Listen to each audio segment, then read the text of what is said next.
Atenção! Vai começar agora uma teleaula de processos de fabricação do curso profissionalizante. Este módulo tem um total de 80 aulas. Hoje você vai assistir à teleaula número 41. Bons estudos!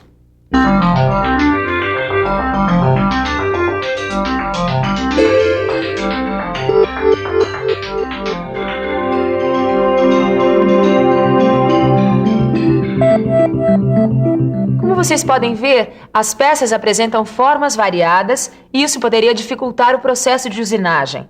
Só que com a máquina fresadora, suas ferramentas e dispositivos especiais, é possível usinar praticamente qualquer peça e superfície de todos os tipos e formatos.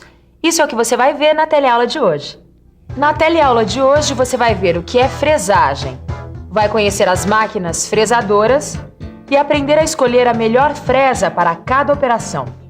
A partir desta teleaula, você vai conhecer as diversas operações de fresagem que podem ser executadas com a máquina fresadora.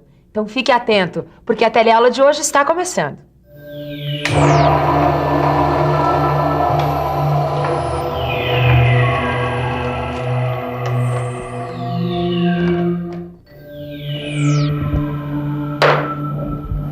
E Ananias, como vai? Trabalhando bastante, é? Eu tava aqui examinando esse rasgo de chaveta que eu fiz na fresadora. Ah, então não desliga a máquina não, porque ó, eu tenho uma encomenda de alguns eixos sextavados como esse aqui, ó. Quer dizer, eu acho que eixo sextavado se faz através da fresagem, não é? É isso mesmo, você tá certo, viu? A fresagem é um processo de usinagem mecânica que a gente faz na fresadora e com ferramentas chamadas fresas. Com a fresagem a gente consegue tirar o excesso de material da superfície de uma peça como essa para que ela fique com a dimensão e forma que a gente quiser. Mas Ananias, esse material não é muito resistente? Como é que a máquina consegue tirar o excesso? Isso é fácil. Presta atenção. Na fresagem, a remoção do material é feita pela combinação de dois movimentos executados ao mesmo tempo. A rotação da ferramenta, que é a fresa, e o movimento da mesa da máquina, onde é fixada a peça a ser usinada. É este movimento de avanço da mesa que leva a peça até a fresa, onde é realizada a usinagem. O movimento de avanço da mesa pode levar a peça contra o movimento de giro do dente da fresa, fazendo o que a gente chama de movimento discordante, ou no mesmo sentido do movimento do dente da fresa, fazendo o que a gente chama de movimento concordante. Mas como é que essa mesa se movimenta? Bom, a maioria das fresadoras trabalha com o avanço da mesa baseada numa porca e num parafuso. Só que com o tempo e com o desgaste aparece uma folga entre eles. No movimento concordante, a folga é empurrada pelo dente da fresa no mesmo sentido de deslocamento da mesa. Isso faz com que a mesa execute movimentos irregulares que comprometem o acabamento e podem até quebrar o dente da fresa. Já no movimento discordante, a folga não influi no deslocamento da mesa, e com um movimento mais uniforme de avanço da mesa, o acabamento fica melhor. Nas frisadoras que tem o sistema de avanço com porca e parafuso, o melhor é usar o sistema discordante. Quer dizer, a peça deve avançar contra o dente da ferramenta. Como em outros processos de fabricação, a fresagem possibilita o trabalho em superfícies planas, convexas, côncavas e com perfis especiais. Mas pelo fato da fresa ser uma ferramenta multicortante, a fresagem é mais rápida do que o processo de limar e aplanar. Agora, para mergulhar mais ainda no processo de fresagem, você precisa conhecer as fresadoras. As máquinas fresadoras são classificadas de acordo com a posição do eixo árvore em relação à mesa de trabalho. Ué, não entendi, Silva. Caio, essa aqui é a mesa de trabalho. Aqui a gente prende a peça que vai ser usinada. Esse é o eixo árvore, onde a gente prende a ferramenta. Pois bem, com relação ao eixo árvore, as fresadoras são classificadas em horizontal, vertical e universal. Por isso é muito importante ficar por dentro.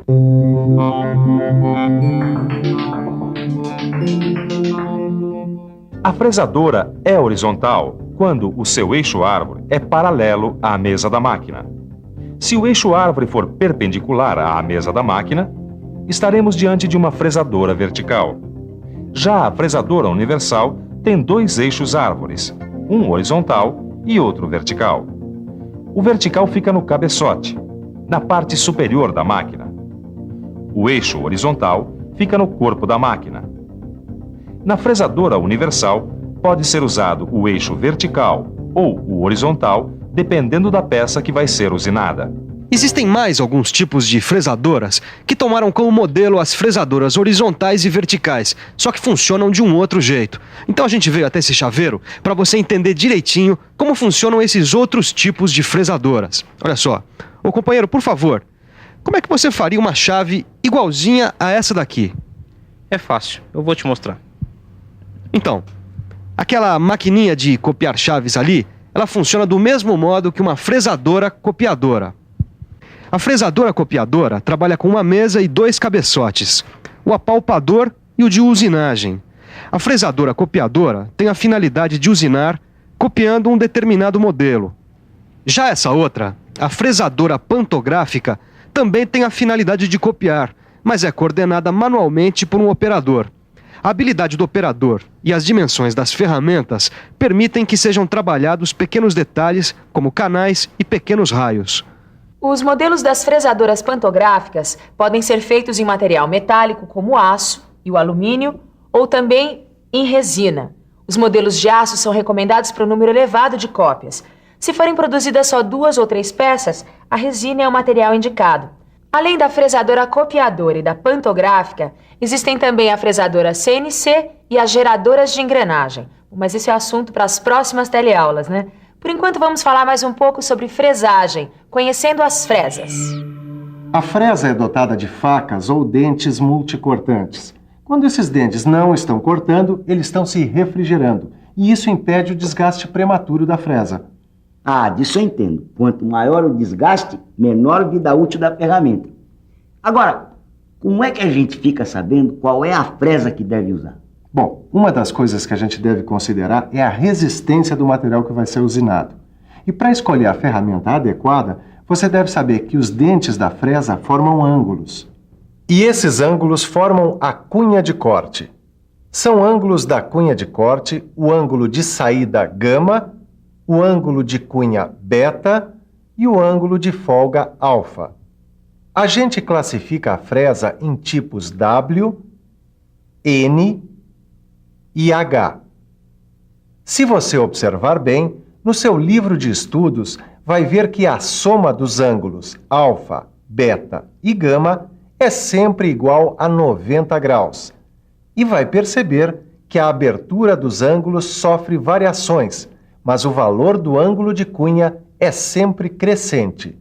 Muito bem, Caio. Acho que agora já dá então para você saber que fresa a gente deve usar a cada situação. Bom, depende do material que vai ser usinado. Vamos pensar um pouco?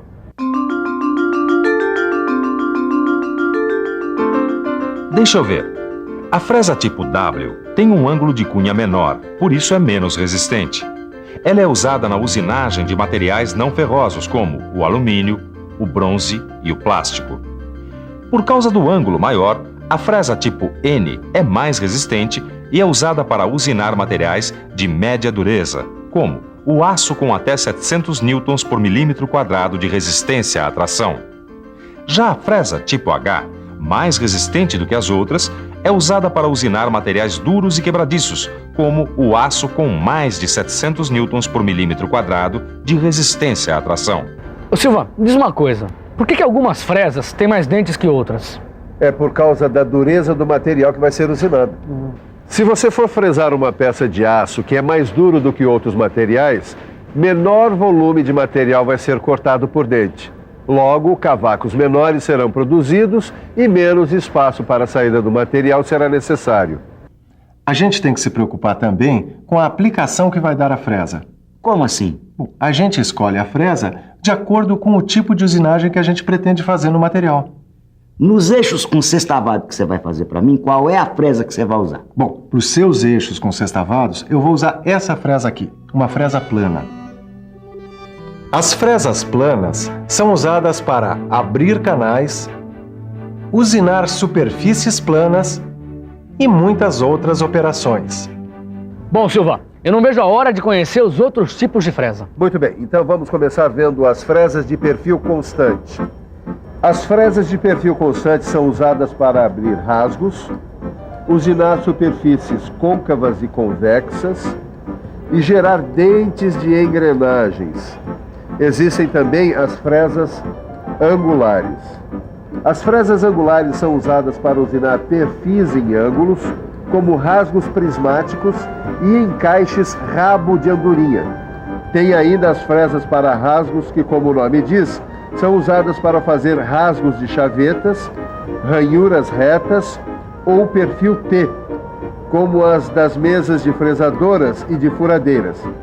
E não podemos esquecer das fresas de dentes postiços e das fresas para desbaste. As fresas de dentes postiços são chamadas de cabeçote de fresamento.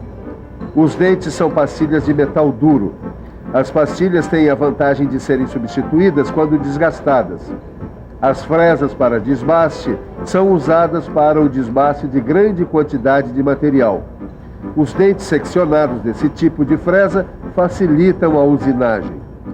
Quantas fresas, hein, Silva? Olha, eu acho que eu não vou conseguir lembrar de tudo isso aí não, viu? Calma, rapaz. É para isso que existe a revisão. E atenção, se liga aí que é a hora da revisão. Na teleaula de hoje, você conheceu a fresagem. Conheceu alguns tipos de fresadoras, como a fresadora universal. Viu como escolher a fresa adequada para cada tipo de usinagem. E, finalmente, viu a aplicação de alguns tipos de fresas. Então, deu para conhecer um pouco da fresagem? Pois você ainda vai ver muito mais. Mas por enquanto, dê uma olhada no seu livro de estudos e resolva os exercícios, porque na próxima teleaula tem mais fresagem. Até lá!